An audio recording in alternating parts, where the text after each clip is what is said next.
नमस्कार, स्वागत है आप सभी का। समीक्षा अधिकारी, सहायक समीक्षा अधिकारी परीक्षा 2023 जो 11 फरवरी को संपन्न हुई थी अभी हाल ही में। जब से वो संपन्न हुई है उसी दिन से ही वो ज़बरदस्त विवादों के घेरे में है। सारी प्रकरण आप लोग जानते ही हैं। 14 फरवरी को भी कई सारे छात्र आयोग गए थे और उन्होंने वहाँ पर आयोग के जो एक अधिकारी हैं उनसे मुलाकात करके उनको अपना ज्ञापन और साक्ष्य इत्यादि सौंपे थे। उसके बाद से ही, उस दिन से ही और उसके पहले से भी लगातार ट्वीट अभियान भी चल रहा था। पेपर में भी और मीडिया में भी जो है ये मामला सुर्खियों में था। विपक्ष के इन्वॉल्व हो जाने के कारण भी जो है काफ़ी ज़्यादा जो है मामला चर्चित रहा, सुर्खियों में रहा। तो इन सब के बीच जो है आज यानी 17 तारीख को भी जो है आयोग में गए लोग और आज जो है ज़्यादा बड़ी संख्या में ज़्यादा लोग गए थे, जिसमें मुख्य रूप से कौशल सिंह जी जो पुराने एक छात्र नेता हैं और उनके साथ में बहुत सारे और लोग जिनका मैं नाम नहीं जानता हूँ, इसलिए मैं उनका नाम नहीं ले रहा हूँ। लेकिन मुझे सभी का आभार प्रकट करता हूँ आप सबकी तरफ से कि जो लोग भी आयोग गए थे और उन्होंने जिन्होंने भी आज बात पहुँचाई आयोग तक अपनी और ज्ञापन दिया, अपनी मांगों को रखा, तो वो सभी जो है बधाई के पात्र हैं। अब आज का जो घटनाक्रम रहा दिन भर, उसमें कुछ बातें जो है निकल कर आईं जो आपको जानना चाहिए। मतलब आप ज़रूर जानने के लिए उत्सुक हैं क्योंकि सैकड़ों मैसेज आ रहे हैं, कॉल आ रही हैं, तो आप सभी ये जानना चाहते हैं क्या परीक्षा कैंसिल होगी कि नहीं होगी, पुनर्परीक्षा होगी तो कब तक होगी। तो ये एक बड़ा सवाल है। हालांकि आज इसका कोई बहुत स्पष्ट उत्तर नहीं दिया जा सकता है, लेकिन जो संभावनाएं हैं उस पर तो बात की ही जा सकती है क्योंकि अभी सब कुछ जो है संभावनाओं पर भी चल रहा है। तो आज जो लोग भी आयोग के अंदर गए थे, 5 सदस्यीय टीम या आप एक प्रतिनिधिमंडल कह लीजिए, उनको अंदर बुलाया गया था। लगभग आधा घंटा 45 मिनट उनकी जो है बात हुई आयोग में अधिकारियों से अंदर, और उन्होंने जो बाहर आके फीडबैक दिया और भी लोगों ने जो फीडबैक दिया, उनमें कुछ कॉमन बातें हैं। कई सारी जो है अलग अलग भी बातें हैं, लेकिन कुछ कॉमन बातें हैं और मुख्य रूप से जो आपके मतलब की हैं, जो आपको जाननी चाहिए, वो ये है कि आयोग ने फिलहाल जो है 10 दिन का समय लिया है अपनी प्रिलिमिनरी इंक्वायरी यानी जो उनकी प्राथमिक जांच चल रही है उसको पूरा करने के लिए। अब वो प्राथमिक जांच में भी जो है 3 अलग अलग तरह के जो है कमेटियां बनी हुई हैं, जैसा लोगों ने बताया है कि एक तो उनकी इंटरनल कमेटी है, एक एसटीएफ की जांच चल ही रही है बैकग्राउंड में। साथ में जो है ये जांच को सुपरवाइज करने के लिए एक और कमेटी बनी है जिसमें कुछ वरिष्ठ अधिकारीगण हैं, तो आईएएस रैंक के लोग हैं उसमें जो है। तो वो पूरा जो है एसटीएफ और जो इंटरनल कमेटी की जांच चल रही है उसका पूरा एक तरह से सुपरविजन कर रहे हैं, या यूँ कह लीजिए कि उनके देखरेख में ये जांच की कार्रवाई चल रही है और रोज़ जो है हर 2-4-5 घंटे पे उनको अपडेट किया जाता है कि क्या जो है हुआ। उसके अलावा जो है साइबर क्राइम भी चूँकि इसमें इन्वॉल्व है, क्योंकि पेपर जो वायरल हुआ है वो मोबाइल, लैपटॉप, इन सब साधनों का इस्तेमाल हुआ होगा, यानी कुल मिलाकर इंटरनेट का इसमें यूज़ हुआ है।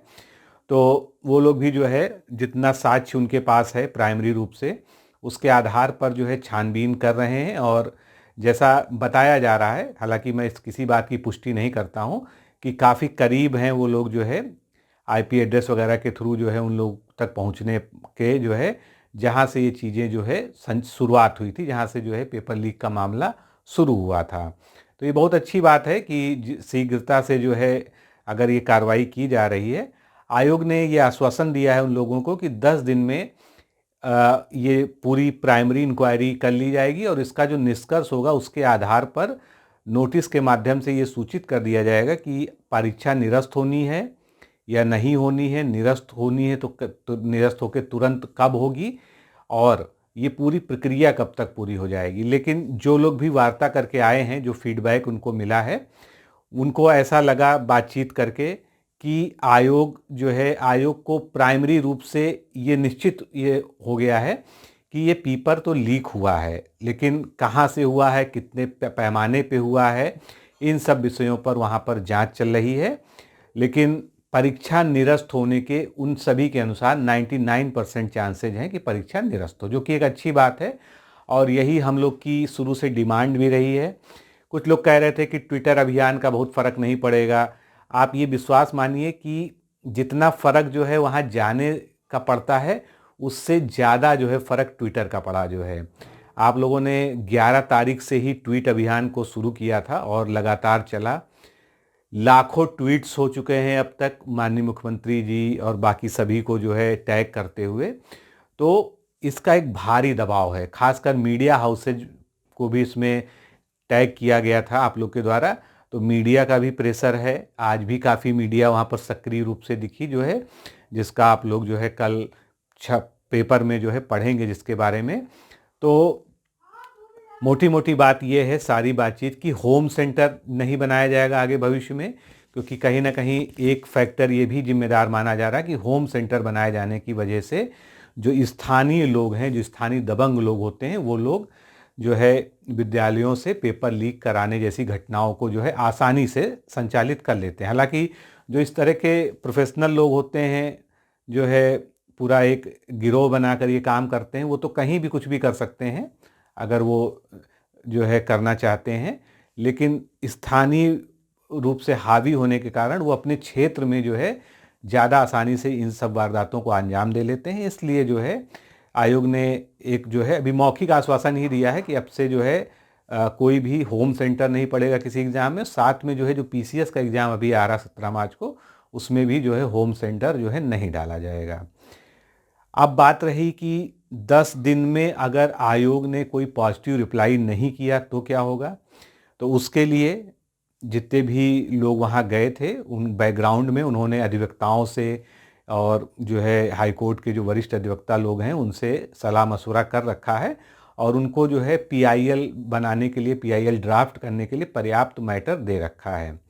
आयोग ने एक नोटिस निकाली थी कल और उसमें साक्ष्य मांगे थे। साक्ष्य को एफिडेविट सहित देना है। तो जो लोग भी, आप में से जो लोग भी जो है जिनके पास कोई डायरेक्ट एविडेंस है, जिसको रिलीवेंट जो है शब्द का प्रयोग किया गया है जो आयोग ने नोटिस जारी की है, तो जिनके पास कोई रिलेवेंट एविडेंस है। रिलेवेंट एविडेंस का मतलब ये है कि उसमें प्रॉपरली दिख रहा है कि किस नंबर से किस नंबर को भेजा गया है, किस टाइम भेजा गया है, टाइम स्पेसिफाइड है। क्योंकि बहुत सारे स्क्रीनशॉट्स और पीडीएफ वगैरह जो है घूम रही हैं ग्रुपों में, उनमें क्या है आधी से ज़्यादा फोटोएं या स्क्रीनशॉट तो अस्पष्ट हैं। किसी में तारीख दिख रही है, किसी में नहीं दिख रही, किसी में समय दिख रहा है, नहीं दिख रहा है। तो ये सब बहुत ज़्यादा रिलेवेंट नहीं है। हालांकि मैं इसको जज करने वाला कोई नहीं हूँ, लेकिन मेरा जो मानना है रिलेवेंसी जो है उस साक्ष्य की ज़्यादा है कि आपके मोबाइल पर अगर कहीं से आ गया या आपके जो है किसी जानने वाले के मोबाइल पे कहीं से फॉरवर्ड होके आ गया, क्योंकि जो है बहुत सारे लोगों ने एक दूसरे को बिना मतलब ही फॉरवर्ड कर दिया, वो ये बताने के लिए कि देखो जो है ऐसा हुआ है। तो ये भी एक जो है ठोस साक्ष्य है। अगर आपके मोबाइल पे आया है तो आप जो है आयोग को एक एफिडेविट के साथ में, शपथ पत्र के साथ में अपना साक्ष्य दीजिए और इसमें कोई भी घबराने की बात नहीं है। आयोग में जो मांग पत्र दिया गया है आज जो ज्ञापन के माध्यम से, उसमें ये भी बात कही है कि जो छात्र जो है अपना एविडेंस देना चाहते हैं, साक्ष्य देना चाहते हैं, उनको जो है परेशान नहीं किया जाएगा किसी भी स्तर पर। अगर कोई स्वेच्छा से आता है और बताना चाहता है कि उसके मोबाइल पे आया था, और क्योंकि उसमें उसकी कोई गलती नहीं है, आपको किसी ने फॉरवर्ड कर दिया जो है या आपने कहीं और फॉरवर्ड कर दिया क्यूरियोसिटी वश जो है, तो ये जो है इस तरह की गलती जो है के लिए कोई पर्टिकुलर व्यक्ति नहीं दोषी है। दोषी तो मुख्य रूप से वो है जहाँ से ये शुरुआत हुई थी इस श्रृंखला की। हालांकि जांच एजेंसियों का काम है वो श्रृंखला तक पहुँची जाएंगे जहाँ से शुरुआत हुई थी। तो आयोग ने एक तो ये कहा है कि जैसे पहले 2015-2016 में जांच प्रक्रिया होती थी कि 2-2 साल तक जांच प्रक्रिया चलती रहती थी, वैसा कुछ नहीं होने वाला है। प्रिलिमिनरी इंक्वायरी के आधार पर ही निरस्त करने का फैसला लेकर और पुनर्परीक्षा कराए जाने की तिथि भी एक साथ ही घोषित की जा सकती है। अभी मैं सख्ती शब्द इसीलिए लगा रहा हूँ क्योंकि कोई भी जो है आश्वासन मैं अपने स्तर से आपको नहीं दे सकता हूँ। ये सभी चीज़ें जो है संभावनाओं पर भी हैं, लेकिन जो लोग वार्ता करके आए हैं उनको जो की बातचीत करने में ही जो है रुख दिखने लगता है ना कि इनका अप्रोच क्या है। तो अप्रोच यही है कि आयोग भी चाहता है कि जल्दी से जल्दी इसमें रूट काज तक पहुंचा जाए जांच के माध्यम से, और उसके आधार पर शीघ्र निर्णय लिया जाए कि पुनर्परीक्षा और निरस्तीकरण कैसे और कब करना है।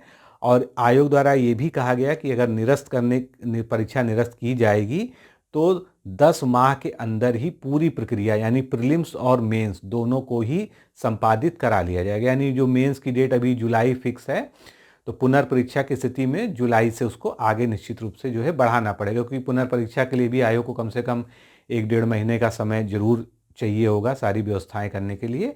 तो ये सब जो है मोटी मोटी बात है। तो मैं ये कह सकता हूँ, जो मेरा विश्वास कहता है कि आयोग के पास स्वयं इतना पर्याप्त साक्ष्य अभी की पास है कि उसके आधार पर वो जो है प्रथम दृष्टया इसको लीक का मामला मानते हुए कि हाँ, प्रश्न पत्र जो है वो पेपर होने से पहले ही कंप्रोमाइज्ड हो गया था। यानी कहीं ना कहीं जो है आयोग की जो है शुचिता पर जो प्रश्न चिन्ह लगा था उसको क्लेरिफाई करने के लिए, उसको कंफर्म करने के लिए पर्याप्त जो है साक्ष्य आयोग के पास स्वयं उपलब्ध है, क्योंकि सभी लोगों ने उनको साक्ष्य उपलब्ध भी कराए हैं। तो ये जो है मोटी मोटी बात है कि आप ये मान के चलिए कि पुनर्परीक्षा लगभग तय है। और अगर मैं अपने जो है कॉन्शियस से बात करूं तो मुझे लगता है कि पुनर्परीक्षा होनी ही है। 99% मैं आज ही आपको कन्फर्म ये बात कहता हूं। अगर किसी वजह से आयोग ने कोई दूसरा जो है रुख अख्तियार किया या अपने स्टैंड से कुछ अलग हट के बात की, तो उसके बाद जो है न्यायालय का ही एक अंतिम विकल्प है जो हमेशा खुला है। और न्यायालय के विकल्प पर जो है जो लोग भी इस नेतृत्व की, इस आंदोलन की जो है अगुवाई कर रहे हैं, उन्होंने न्यायालय वाली कार्रवाई के लिए भी शुरुआत कर रखी है। और वो जो है सही समय पे यानी लगभग 10 दिन इंतजार करके आयोग के जो आयोग ने उनसे समय मांगा है, 10 दिन का इंतजार करके उसके बाद अगर जरूरी होगी तो न्यायिक प्रक्रिया में भी PIL के माध्यम से जाएंगे, क्योंकि न्यायालय में भी पर्याप्त साक्ष्य ठोस एविडेंस के माध्यम से, जैसे 2016 में भी हुआ था, वहाँ पर भी जो है इस बात की पुष्टि कराई जा सकती है और न्यायालय से ही आर्डर कराया जा सकता है कैंसिलेशन और जो है एक हाई स्तरीय जो है उच्च स्तरीय जांच के लिए। तो ये सब कुछ रहा घटनाक्रम, और इसमें जो है जो आप लोगों ने सहयोग दिया है वो बहुत ही अभूतपूर्व है, क्योंकि ट्वीट अभियान और उसके बाद जो है ये आयोग पर जो है जो प्रदर्शन है, आयोग में जो वार्ता है, इन सब के कारण एक अच्छा खासा जो है दबाव आयोग के ऊपर क्रिएट हुआ। उसकी वजह से आयोग भी चाहता है कि अतिशीघ्र इस बात का निर्णय हो जाए। और अगर वास्तव में परीक्षा कंप्रोमाइज हुई है, जो बिल्कुल जिसके लगभग सारे जो है फैक्ट्स क्लियर हो चुके हैं, हालांकि अभी जो है एक ऑफिशियल इसके जो है बारे में अभिकथन जो है नहीं जारी हुआ है, तो ऑफिशियल वक्तव्य भी शीघ्र ही आयोग का आ जाएगा इस बारे में, तो उस पर जो है फिर फाइनल डिसीजन होगा। तो अभी आपको क्या करना है, अभी जो लोग PCS का तैयारी कर रहे हैं, 17 मार्च बहुत दूर नहीं रह गया है, तो वो डिस्ट्रैक्ट हुए बिना PCS की तैयारी करें। साथ में चारों तरफ नज़र बना के भी रखें, जहां पर सहयोग की ज़रूरत हो, जो है जब भी जो है सहयोग मांगा जाए विद्यार्थियों के संगठन के द्वारा या विद्यार्थियों द्वारा, वहाँ वो भी साथ दें। लेकिन फ़िलहाल जो है पढ़ाई लिखाई अपनी जारी रखिए सुचारू रूप से, क्योंकि PCS भी एक बड़ा एग्ज़ाम है। PCS भी जो है कई लोग का जो है मूल टारगेट होता है। तो आप PCS परीक्षा की ओर जो है अपना पूरा ध्यान बनाकर रखिए। RO परीक्षा तो निश्चित रूप से कैंसिल होनी ही होनी है, चाहे आयोग कैंसिल करेगा नहीं तो न्यायालय कैंसिल करेगा, क्योंकि इतना सब कुछ होने के बाद, इतना साक्ष्य होने के बाद भी अगर नहीं हो पाता तो निश्चित रूप से ये एक दुर्भाग्यपूर्ण जो है बात होगी। जैसा होगा नहीं, ना हम लोग जो है होने देंगे, क्योंकि अगर आप लोग का साथ और विश्वास बना रहा तो निश्चित रूप से जो है हम लोग इस संघर्ष में जहाँ तक भी जाना होगा वहाँ तक आगे जाएंगे। दूसरी चीज़, समीक्षा अधिकारी परीक्षा की जो लोग केवल समीक्षा अधिकारी की तैयारी कर रहे हैं उनको PCS नहीं देना है, तो वो अभी क्या करें, वो फिर से जो है रिवीजन अपना चालू कर दें। लेकिन अब फिर उनको क्या ध्यान रखना है कि प्रीलिम्स, क्योंकि प्रीलिम्स की उन्होंने अच्छी खासी तैयारी कर ली थी, एक तरह से प्रीलिम्स का रिवीजन करना है और मेंस की तैयारी करनी। तो प्रीलिम्स और मेंस दोनों की आप जो है तैयारी शुरू कर दीजिए, समय अपना विभाजित कर लीजिए, कितना प्रीलिम्स को देना है, कितनी मेंस को देना है।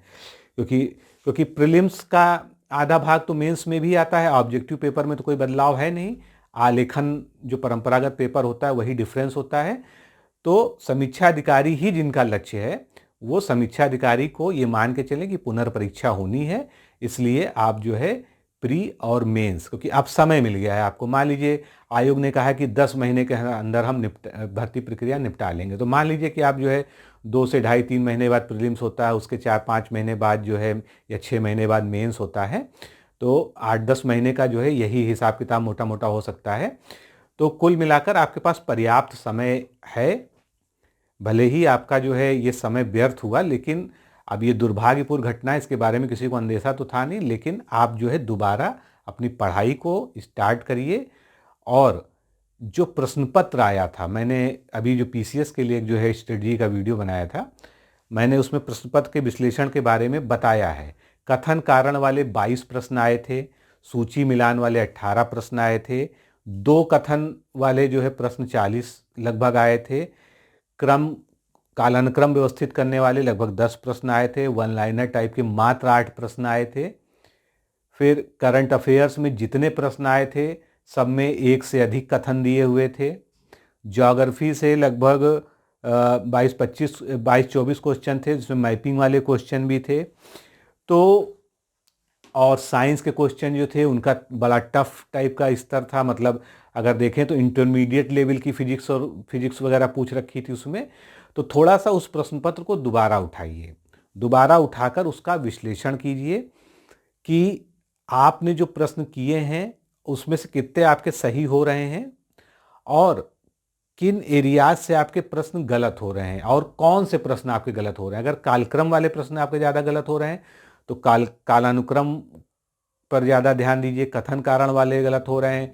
फिर जो टाइम मैनेजमेंट की बात मैं बार बार कहता हूं कि आप लोगों में से कई लोगों ने मुझे बताया था कि समय कम पड़ गया, हम 135 क्वेश्चन ही देख पाए, हम कोई कह रहा है कि हम 120 ही क्वेश्चन देख पाए 140 में जीएस में। तो ये जो समय कम पड़ गया, समय तो बढ़ना नहीं, समय 2 ही घंटा रहेगा, अगला भी पेपर होगा और अगला पेपर भी लगभग इसी लेवल का होगा, ये आप मान के चलिए। तो अपना टाइम मैनेजमेंट बेहतर करने के लिए अभी से आप जो है, आपने अभी तमाम तरह के प्रैक्टिस सेट वगैरह ले रखे होंगे या आपको मिले होंगे या खरीदे होंगे, जो भी होगा, तो प्रैक्टिस सेटों को हल करना शुरू करिए।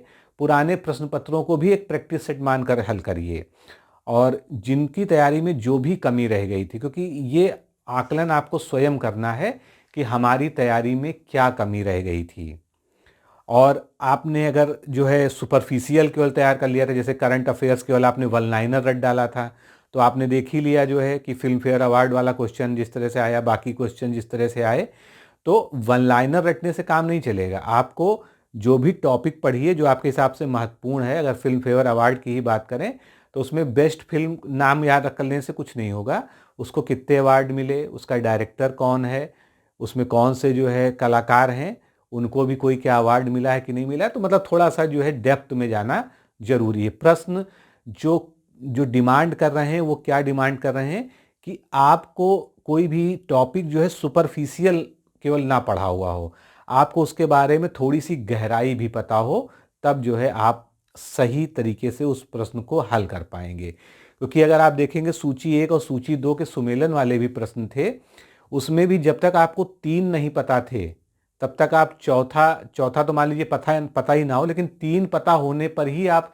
सही उत्तर तक पहुंच पा रहे थे, ऐसे भी प्रश्न थे, ये भी स्थिति थी। यूपी का जीके था, यूपी के जीके में भी जो है, अब वो जो है जो फतेहपुर वाला जो पूछा गया 52 इमली शहीद स्मारक, तो अब आप देखिए जो है जो चीज़ें बहुत ज़्यादा चर्चा में नहीं है, मतलब फतेहपुर के लोग जानते होंगे, लेकिन जो बहुत ज़्यादा जो है चर्चा में चीज़ें नहीं हैं वो तक चीज़ें पूछी जा रही हैं, इसलिए आपको थोड़ा सा डेप्थ में जाना होगा और ये जो सुपरफिशियल पढ़ने की आदत है उसको छोड़ना होगा। और सबसे बड़ी चीज़ है कि आपको अभ्यास पे बहुत ध्यान देना होगा। आप बहुत से लोग हैं खूब पढ़ते हैं लेकिन प्रश्न के माध्यम से यानी प्रैक्टिस सेट इत्यादि के माध्यम से उसकी प्रैक्टिस नहीं करते हैं।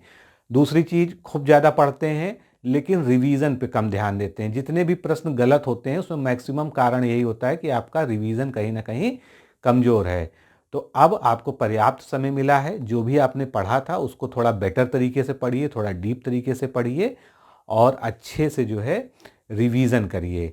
हिंदी में भी देखिए 2-3-4 क्वेश्चन ऐसे थे जो काफ़ी ट्रिकी थे। तो हिंदी को भी भले आपने 55 किए हों, 50 से ऊपर किए हों, 56 किए हों, 57 किए हों, कई सारा ऐसा फीडबैक लोगों का है, खासकर हमारे जो है जो जुड़े हुए लोग हैं कि 55 से ऊपर ही किया है। पेपर भी खैर इतना टफ नहीं था, नॉर्मल था, आसान प्रश्न था। 4 ही 5 क्वेश्चन ऐसे थे जो थोड़ा सा घुमाने वाले थे। तो हिंदी को भी जो है बराबर लेके चलिए।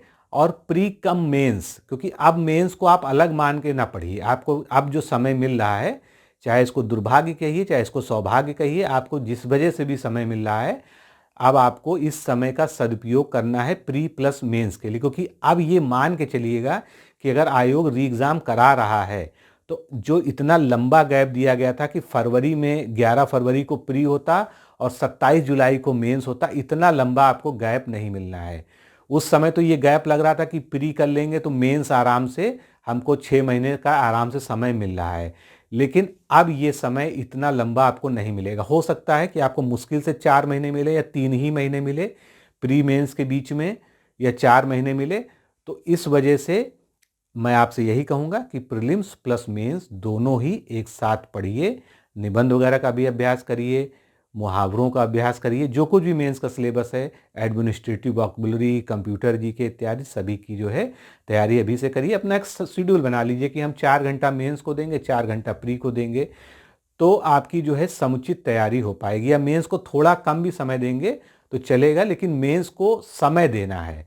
अब वो स्थिति नहीं है कि आप मेंस को इग्नोर कर सकें। अभी तक आपने मेंस को इग्नोर इसलिए किया कि आपने कैलेंडर में देख लिया था कि 6 महीने का समय आपको मिल गया है, जुलाई में लास्ट में मेंस होगा।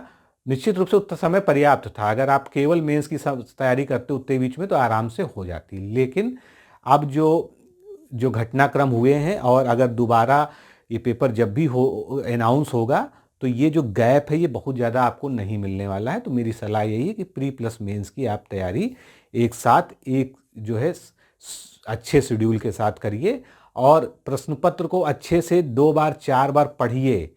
ट्रेंड को समझने का प्रयास करिए, किन किन प्रश्नों में आपने गलती की है, किन पर्टिकुलर टॉपिक्स में, किन पर्टिकुलर सब्जेक्ट्स में आपने गलतियां की हैं, उनको अलग से लिखिए, नोट करिए। सबसे पहले तो उन्हीं टॉपिक्स को जो है अच्छे से पढ़िए, पूरी डेप्थ में पढ़िए।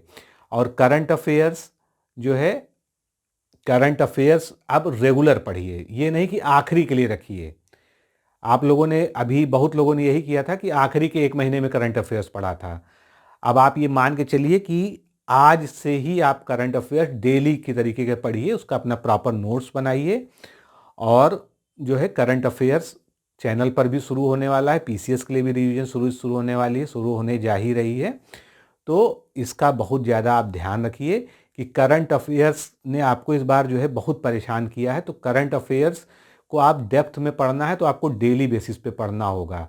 अभी जो बजट आया है, अभी जो यूपी का बजट आया है, जो आर्थिक समीक्षा उसमें बजट में बताई गई है, इन सब से भी निश्चित रूप से क्वेश्चन बनेंगे ही बनेंगे, चाहे पीसीएस देने जा रहे हो, चाहे आगे का आरओ आएगा पुनर्परीक्षा, उसमें जो है। तो ये सब जो है चीज़ों को ध्यान रखिए, अपनी कमजोरियों को पहचानिए। जो गलतियां आपने इस पेपर में की थी उनको देखिए कि हमसे कहाँ पर गलतियां हो रही थी, हमारे रिवीजन में कमी थी, या हमारा कोई सब्जेक्ट ही नहीं तैयार था, या हमने सुपरफिशियल केवल वन लाइनर फॉर्मेट में चीज़ों को पढ़ रखा था। तो इन सब चीज़ों को पॉइंट आउट करिए, बाहर निकालिए, और अपना एक नया बेहतर शेड्यूल बनाकर पढ़ना लिखना शुरू करिए। लेकिन ये नहीं कि दिवाकर सर ने ये बोल दिया कि जो है अब आप जो है हाथ पे हाथ धर के बैठ जाएंगे। अभी भी देखिए, हमेशा लोकतंत्र में जो है जो प्रेशर ग्रुप्स होते हैं, आप इस समय एक प्रेशर ग्रुप है, यानी आप एक छात्र के रूप में जो है प्रेशर ग्रुप का कार्य कर रहे हैं। तो प्रेशर ग्रुप का काम जो है प्रेशर मेंटेन करने का है। जब भी आप मोबाइल उठाइए 2-4 ट्वीट कर दीजिए, ठीक है। मुद्दा बना रहना चाहिए, और जो भी इन सब जो भी जांच कर रहे हैं, आयोग है, बाकी लोग हैं, उन पर भी ये जो है दबाव होना चाहिए कि ये छात्रहित से जुड़ा मामला है, इसमें लाखों छात्र इन्वॉल्व हैं, तो हमको शीघ्रतम तरीके से कार्रवाई करके और एक जो है फाइनल डिसीजन पर पहुंचना है। तो सभी लोग जिन्होंने इस जो है बड़े संघर्ष में, बड़े आंदोलन में जो है छात्रों का साथ दिया है, चाहे वो कोई चैनल के हों, चाहे वो जो है आम लोग हों, छात्र नेता हों, कौशल जी हों, उनकी टीम हो या बाकी जितने भी लोग हैं जिनका मैं नाम नहीं भी जानता हूँ, मैं सभी का बहुत बहुत आभार व्यक्त करता हूँ और मैं उनसे एक गुजारिश यही करता हूँ कि जैसे आप छात्र हित में अभी आपने अपनी आवाज़ को बुलंद किया है, उस तरह से आप अभी तक जो है आगे भी करते रहिएगा जब तक जो है इस मामले का कोई ना कोई सार्थक सॉल्यूशन, सार्थक निष्कर्ष ना निकल जाए। तो मित्रों, ये मान के चलिए कि पुनर्परीक्षा होनी है और तारीख मत पूछिएगा। 10 महीना आयोग ने पहले ही एक टाइम फ्रेम बताया है, तो थोड़ा-सा जो मैंने आपको बताया कि 2 से 3 महीने में मान लीजिए जो है अगर 10 दिन में घोषित हो जाता है तो 2 महीने से ऊपर की डेट नहीं होगी। आयोग भी यही चाहेगा कि शीघ्रता से एग्ज़ाम करा ले। तो और ये भी दूसरा फैक्ट याद रखिएगा कि प्री मेंस के बीच गैप बहुत ज़्यादा लंबा नहीं मिलेगा, इसलिए मेंस को जो है साथ लेके चलिएगा, नहीं मेंस में आगे दिक्कत होगी। तो फिलहाल जो अपडेट्स थी उसके साथ मैं आपके पास आया और सब कुछ बता दिया है। चूँकि सारी बातें और लोगों से सुन के ही आपको बताई गई हैं, तो कहीं कोई फैक्चुअल गलती हुई हो तो उसके लिए मुझे क्षमा कीजिएगा। वैसे मैंने जो है सभी लोगों को सुना है, सभी लोगों से बात की है, उसके बाद जो है बातें रखी हैं और केवल जो है जो सबकी बातों में कॉमन बातें, क्योंकि बहुत सारी विरोधाभासी बातें भी हैं, तो विरोधाभासी बातों को मैंने जो है इग्नोर किया है। जो कॉमन बातें हैं, जो आयोग की वार्ता में लोगों ने बताया है, सभी ने जो है जो बातें एक जैसी बताई हैं, उसके बारे में अभी मैंने आप लोगों के सामने जो है विवरण रखा। तो चलिए फिर मिलते हैं किसी अगले वीडियो में। नमस्कार, धन्यवाद।